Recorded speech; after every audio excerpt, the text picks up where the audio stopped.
김수종이 꿈꾸는 정의롭고 원칙이 살아있는 대한민국. 청취자 여러분과 함께 만들어가겠습니다.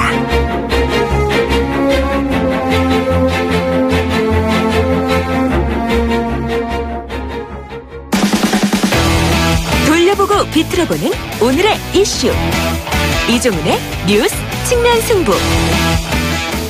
네, 뉴스를 곱게 안 보는 시사계의 진돗개 이종훈 박사 오셨습니다. 안녕하십니까? 네, 안녕하세요.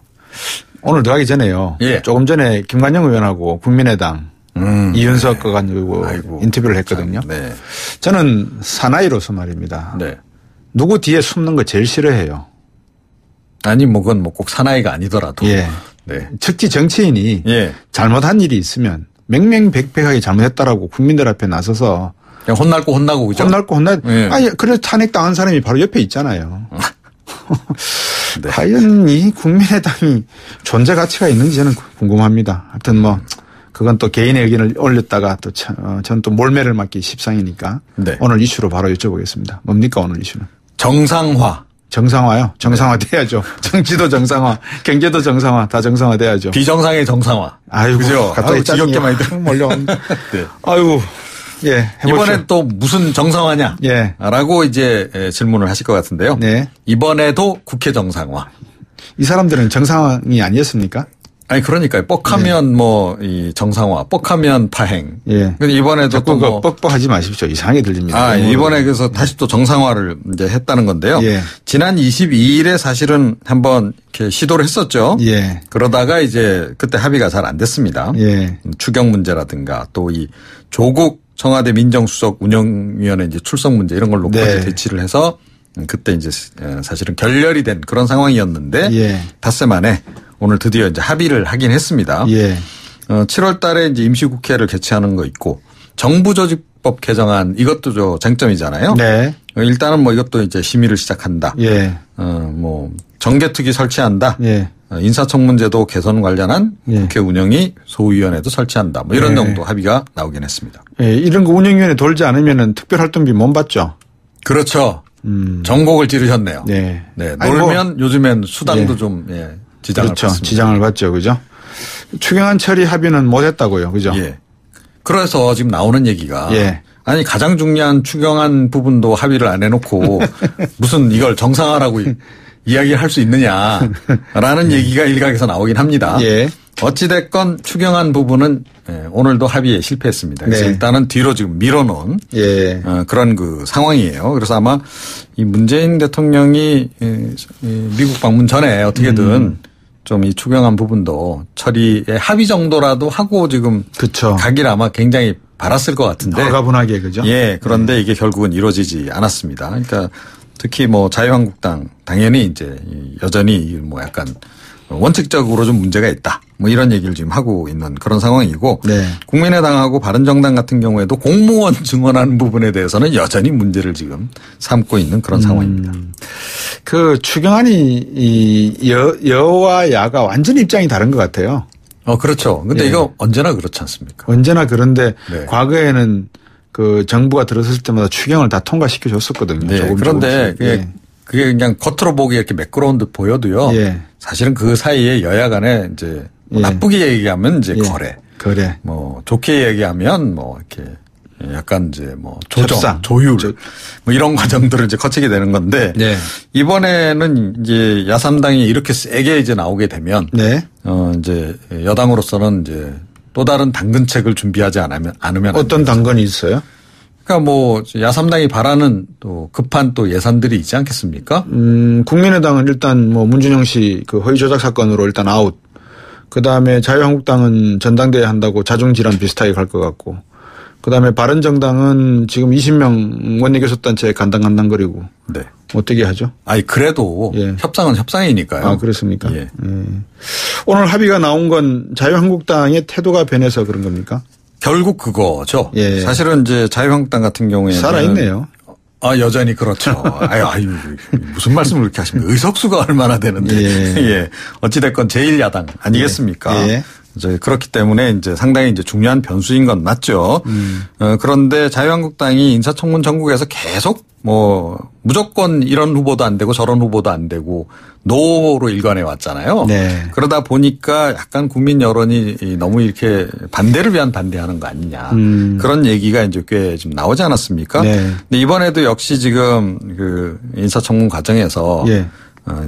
약간 좀 문제가 되는 인물들이 지금 많이 부각이 되고 있잖아요. 예. 그러니까 그 중에 한두 명은 이제 낙마를 안 시키고는 안 되겠다라는 생각을 하고 보니 이거 뭐 정부조직법 개정안이라든가 추경안이라든가 이런 것도 계속 반대를 한다면 이건 너무 또 이렇게 역풍을 맞을 수 있다. 예. 이런 전략적인 판단을 한 것 같아요. 예. 그래서 일단 이번에 이 정도 그러니까 중간 정도 발은 좀 이렇게 걸쳐놓자. 네. 이렇게 전략이 좀 바뀐 것 같습니다. 근데 자유한국당은 임명진 비상대책위원장이 뭘 비상으로 대책 세워놓고 가신 거예요?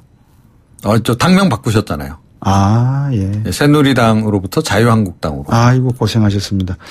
이번 합의는 얼마나 갈까요?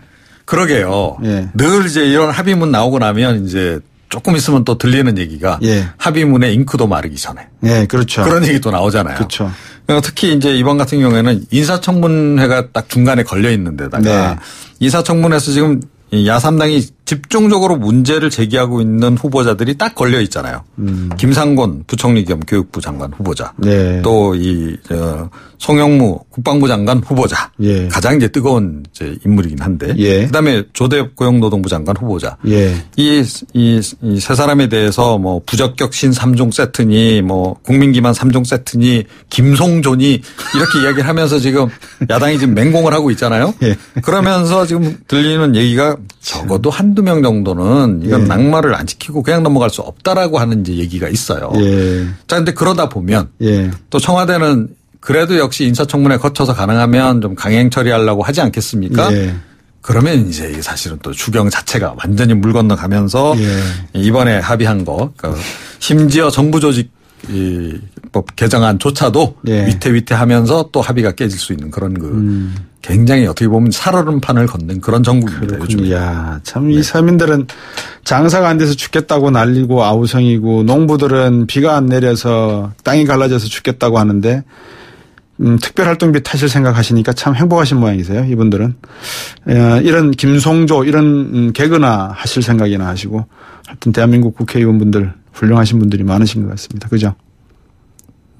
왜 동의 안 하세요? 대답을 안 하겠습니다. 그 부분에 대해서는. 예. 오늘 말씀 여기까지 듣겠습니다. 감사합니다. 네. 시사평론가 이종훈 박사였습니다. 청취자가 묻고 박 박사가 전한다. 방송을 들으시면서 궁금하신 사항은 문자 메시지로 보내주세요. 샵 0945번 우물정 0945번으로 짧은 문자 50원 긴 문자 100원의 정보 이용료가 있는 문자 메시지로 보내주시면 박 박사가 꼼꼼하게 읽고 인터뷰에서 대신 질문해드립니다. 오늘 들으신 인터뷰 방송은 YTN 라디오 곽수종의 뉴스 정면 승부 홈페이지나 팟캐스트 팟빵을 통해 다시 확인하실 수도 있습니다.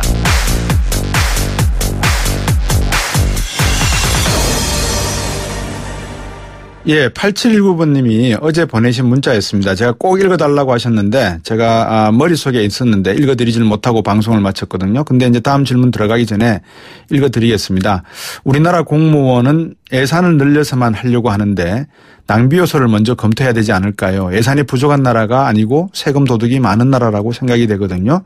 개업이 어려워지면 낭비 요소 줄이고 원가 절감 방안 수립하는 게 기본인데 영혼 없는 공직자들은 예산만 늘리려고 하는 거 아닌가요? 이렇게 말씀하셨습니다. 많은 분들이 참 나라에 돈이 없는 게 아니라 도둑들이 많다는 말씀들을 흔히 하시는데 두 번째 인터뷰로 가겠습니다. 국내 유명 제과점이죠. 파리바게뜨에서 빵을 만드는 제빵사들 점심 먹을 시간도 없이 화장실 갈 시간도 없이 매일매일 빵을 굽는다고 하죠. 14시간씩 그렇게 일한답니다. 연장근로 인정되는 시간이 하루 8시간 지나고 나면 나머지 6시간 인정이 돼야 되잖아요. 근데 딱 1시간 인정된답니다. 이정미 의원입니다. 안녕하십니까? 네, 안녕하세요. 이정미입니다. 네, 무슨 일이 벌어지고 있는 겁니까, 지금? 지금 우리나라의 대표적인 제빵회사인 파리바게뜨에서 예. 첫 번째로는 여기서 일하는 제빵 노동자들의 고용 형태가 상당히 문제가 된다는 점이 하나가 발견이 됐고요. 예. 두 번째는 이분들에 대한 그 근로 조건이 연장근로수당을 제대로 지급하지 못하는 등의 여러 가지 문제가 발생했다는 상황을 저희들이 파악을 했습니다. 네, 이 사항은 안에서 이정미 의원이나 여러분들에게 제보를 해주신 겁니까? 아니면은 어떻게? 네, 그렇습니다. 첫 번째로는 이제 제보가 시작이 됐고 저희들이 그 상황을 좀 더 면밀하게 살펴보면서 이게 파리바게뜨 가맹점 안에서 전체적으로 일어나고 있는 일이라는 것을 알게 되었습니다. 그렇군요. 네. 이 재판 기사들의 고용 형태가 지금 어떻게 되어 있습니까? 일단 파리바게뜨 가맹점주가 인력 공급 업체로부터 재판 기사를 파견을 받는 형식으로 되어 있습니다. 그렇게 됐을 때는 가맹점주는 이분들에 대한 직접적인 업무 지시를 할 수 없도록 이렇게 되어 있는데요. 문제는 한 단계 더 나아가서 파리바게뜨 본사가 사실 이 인력을 수급하는 과정에서는 전혀 개입돼 있지 않은 형식으로 되어 있지만 실질적인 재판 기사들에 대한 업무 지시는 파리바게뜨 본사에서 상당하게 이루어지고 있다는 것을 저희들이 알게 냈습니다. 어떻게 이루어지고 있습니까? 그런 게 업무 지시가? 이 재판 기사들을 그러니까 재판 기사들을 전체 카톡방으로 다 묶어가지고 관리자를 본사에서입니다. 그리고 이 관리자가 재판 기사들의 금태, 생산, 품질 관리 이런 업무들을 다 하고 있고요. 심지어는 이제 제과점 안에서 진열을 어떻게 했는지 이런 것들까지 일일이 업무 지시를 하고 있는 그런 상황이 파악이 됐습니다. 방금 말씀하신 그런 카톡방에 묶어서 전체를 관리하고 있는 거 이게 원래는 업무 지시할 권한이 없다고 말씀해 주셨지 않습니까? 그렇습니다. 본사가. 그러면 가맹점주가 재판 기사를 직접 고용하지 못하고 이렇게 파견 근무를 받는 이유는 뭡니까? 일단은 파리바게뜨가 하나 이제 브랜드를 관리하는 과정에서 각 가맹점이 별도의 제빵 기사들을 고용을 해가지고 별도의 제품을 생산하는 것 자체를 허용하지 않았을까라고 하는 생각이 듭니다. 지금 파리바게뜨 가맹점포에는 완성품 50% 그리고 가맹점 자체가 제조하는 것이 50%로 이렇게 구성되어 있기 때문에 본사에서 제빵 기사를 직접 고용하는 것을 싫어하는 그런 이유가 있을 것이다 이렇게 보입니다. 그리고 아시다시피 이제 가맹점에서 본사로 가맹점료를 상당히 많이 물기 때문에 이분들을 다 직접 고용하게 되었을 경우에는 여러 가지 이 노동자들에 대한 근로의 질을 담보하기 좀 어렵고 그렇게 됐을 때는 품질 저하로까지 또 이어진다라고 하는 그런 점에서 이런 변칙적인 운영을 하고 있지 않았을까라는 생각이 듭니다. 근데 방금 50대 50이라고 말씀하셨지 않습니까? 가맹점이. 근데 수익 기준으로 50대 50을 말씀하시는 겁니까? 아니면 물량 중심의 50대 50입니까? 물량 중심으로 말씀을 드리는 겁니다. 그러면 수익 구조는 이거보다 더 왜곡될 수도 있겠네요. 그렇습니다. 이게 지금 파리바게뜨만의 문제는 아니겠죠, 그러면? 저희가 구인 광고 회사 자코리아라는 곳을 한번 들어가 봤는데요.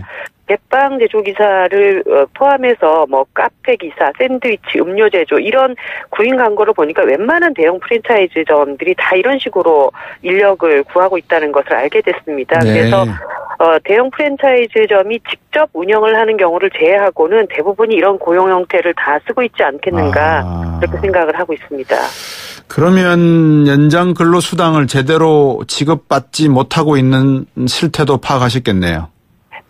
저희가 통상 근로시간이 파리바게뜨가 오전 7시부터 오후 5시까지 1일 9시간으로 이렇게 서로 근로계약을 한 것으로 되어 있고 그중에서 이제 1시간의 연장근로 계약이 되어 있습니다. 그런데 실제 이분들의 근로시간이 이것보다 훨씬 더 많은 근로를 했다라는 것이 하고 있습니까? 많게는 열 몇 시간씩까지 이렇게 일을 하는 경우들이 있고요.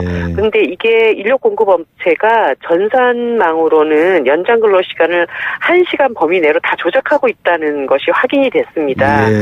파리바게뜨 본사가 이 상황에 대해서 좀 인정을 하고 있고 이것에 대한 해결 방안을 바로 조치를 취할 수 있는 방안들을 강구를 하고 있습니다. 조치를 취하는 방안을 강구하신다고 하셨는데 그러면 과거에 이렇게 노동을 착취한 부분에 대해서는 어떻게 조치해야 됩니까, 보통? 밀린 3년간의 밀린 임금에 대해서는 연장 근로 시간을 정확하게 저희들이 체크할 수 있는 방법들을 회사 측으로부터 인력 공급 업체로부터 받아서 밀린 임금을 한꺼번에 다 지급할 수 있도록 해야 되겠죠. 저희가 얼마 전에 이랜드의 알바 노동자들 3년간 밀린 체불임금 310억 원을 받아냈지 않았습니까? 이런 방식으로 그간의 근로시간에 대한 정확한 통계 자료를 대출을 받고 예.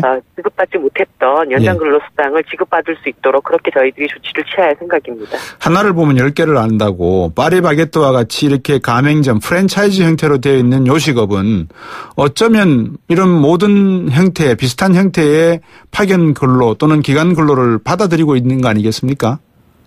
네, 뭐 이런 것이 좀 광범위하게 이미 이루어지고 있지 않은가 이런 걱정이 들고요. 특히 예. 대형 프랜차이즈는 이해 당사자들이 많이 엮여져 있습니다. 그렇죠. 본사가 있고 가맹점주가 있고 예. 인력을 공급하는 업체가 있고 또 일하는 노동자들이 이렇게 있습니다. 예. 그래서 제가 볼 때는 이제 각각이 사실은 이 본사를 키워온 주체들이기 때문에 네. 대형 그 프랜차이즈 본사가 이제 이분들에 대한 직고용 문제라든가 정당한 처우를 개선하기 위한 노력 그리고 가맹점주들에 대한 불이익이 더 이상 또 진행되지 않도록 하는 노력들 이런 것들을 좀 전방위적으로 이제는 기업 문화를 변화시키고 그런 노력을 행해야 할 그런 때가 되지 않았는가 그런 생각이 듭니다.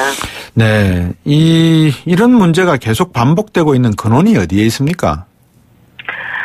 일단은 저희들이 생각할 때는 너무 솜방망이 처벌이 많다. 그렇죠. 제대로 줘야 될 임금들을 예. 주지 않은 것에 대한 강력한 처벌이 있을 때 예. 기업들이 알아서 근로조건을 개선을 할 텐데 네. 뭐 임금 좀 덜 줘도 걸려도 크게 문제되지 않는다라고 생각하기 때문에 너무 예. 안일하게 대처하는 것들이 있습니다. 그래서 제가 이런 부분들에 대해서는 소위 줘야 될 임금을 악의적으로 지속적으로 주지 않는 기업에 대해서는 가중처벌을 하는 네. 그런 근로기준법 개정안을 지금 내놨습니다. 그래서 예. 기업들도 이제는 시장의 어떤 공정질서를 위해서도 그리고 일하는 노동자들을 위해서도 제대로 임금을 주고 일을 시킬 수 있는 그런 어떤 그 개선들이 꼭 이루어질 수 있도록 처벌 규정을 강화해야 된다고 봅니다. 예. 그런데 이제 또 파리바게뜨 나름대로 또 할 말이 있을 것 같아요. 왜냐 그러면 이 파리바게뜨가 사실은 SPC 그룹 자체가 한 3조 3천억 정도 매출을 올리고 있는 걸로 제가 알고 있거든요. 네. 그중에 파리바게뜨 매출이 약 한 1조 5천억, 한 50%가 거기에 의존돼 있단 말입니다. 네. 그러다 보니까 제빵업계 대기업 재벌 그룹으로 인식이 되고 있고 그러다 보니까 모든 몸매를 자기들이 다 맡고 있다. 이런 식의 좀 억울함도 호소하고 있는 부분이 있을 것 같아요. 사실 시장 구조는 자기들도 개선하고 싶어도 안 되는 부분이 있다. 이렇게 이야기할 수 있는데 그런 부분에 대해서도 한번 이야기를 들어보셔야 되지 않겠습니까? 예, 뭐 얘기는 얼마든지 들어볼 수 있지만요. 네.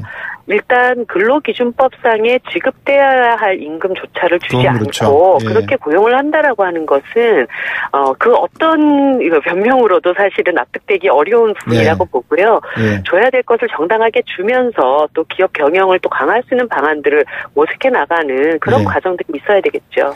어떻게 보십니까? 이정미 의원께서 대기업의 프랜차이즈에 대한 변칙적인 고용 형태 이거는 뭐 정의당의 문제뿐만 아니라 대한민국 전체 노동시장의 문제인데 어떻게 개선할 수 있겠습니까, 이거를?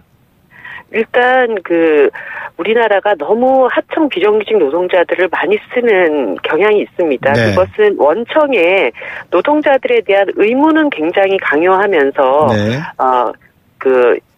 고용주들의 의무, 자신들의 의무에 대해서는 회피하려고 하는 경향들이 발생하고 있기 때문인데요. 네. 이런 지속적이고 직접적인 근로 지시를 하는 경우에는 이제 노동자들을 직접 고용을 해서 그 노동자들의 권리도 함께 보장하면서 상생하는 그런 사회로 나가기 위한 노력이 필요하고요. 저도 이것과 관련된 제도 개선안들을 지금 내놓고 있습니다. 국회에서도 많은 노력을 기울이려고 생각하고 있습니다. 예.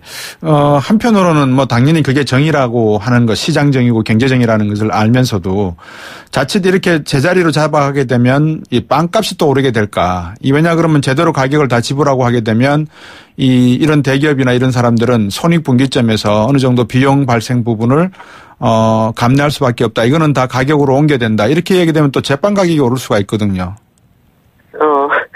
예를 들어서 인력 공급업체를 경유하지 않습니까? 네. 그렇게 됐을 경우에는 인력 공급업체에서 또 일정하게 노동자들의 임금 중에 몇 %를 가져가는 것이 있습니다. 그렇죠. 그래서 많은 부분 저희가 원청이 직접 고용을 했을 경우와 중간에 어떤 하도급을 통해서 일정한 인건비를 빼가는 경우 이런 것들을 비교했을 때 아마 그렇게 큰 차이가 나지는 않을 것이다라고 저희가 보고 있습니다.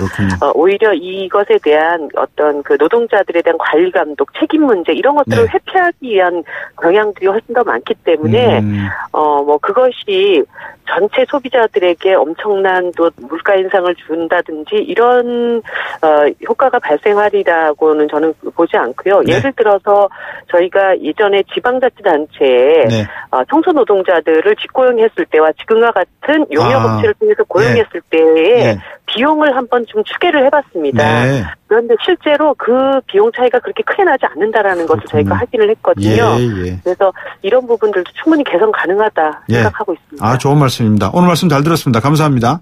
네, 감사합니다. 이정미 정의당 의원이었습니다. 7시 뉴스 듣고 3부로 돌아오겠습니다.